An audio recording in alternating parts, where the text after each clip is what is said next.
My whole life, I was really just looking for people to approve of me and looking for, love. I was really good at school. I was president of my high school and then went on to college and joined probably about 15 different kind of honor societies or leadership organizations. And I really was looking just to feel important. Really agreed with the lie that unless I had this achievement, I really wasn't valuable. I was just looking for every avenue I could to feel important and to feel valuable. I became addicted to the achievement. After college, I got the apprenticeship of my absolute dreams.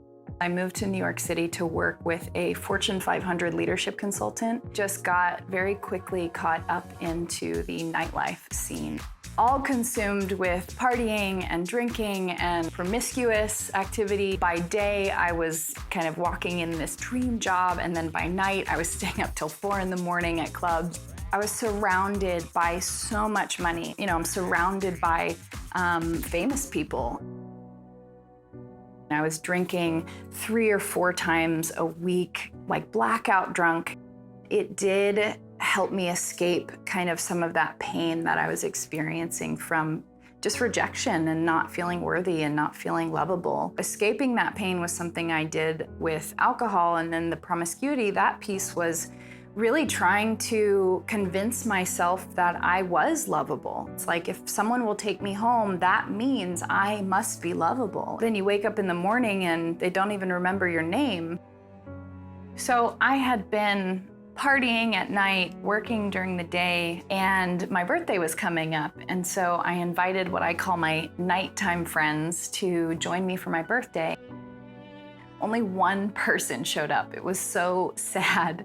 And she ends up going home, and I decide to stay at this bar by myself on my 23rd birthday. At this point, I'm like, well, I may as well find somebody to go home with. I'm talking to this guy, and I hear a voice, and it says, "This is not your life."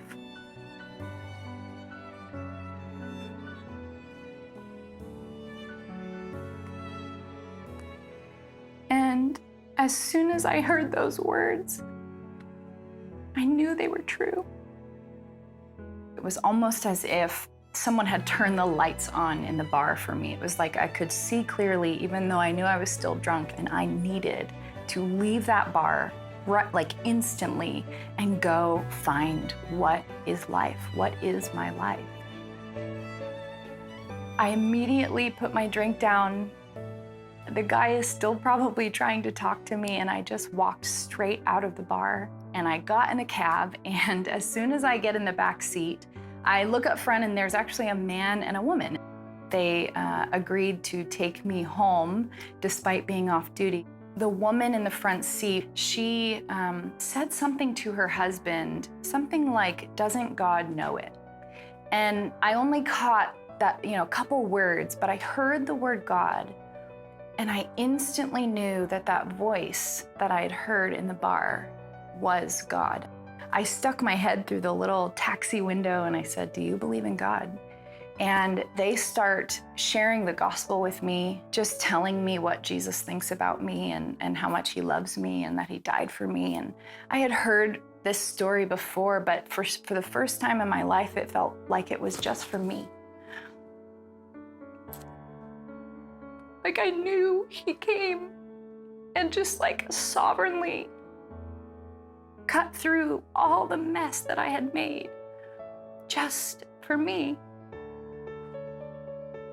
As they're talking to me, I instantly start repenting to these people. That night, everything changed. I started really looking for what my life was. I started pursuing who is this God person? If he could invade my life and speak to me in the middle of a Manhattan bar, what else could he do? What else was he like? I found a church. My pastor pulled me up to the front and laid hands on me, and I immediately felt just fire course through my entire body.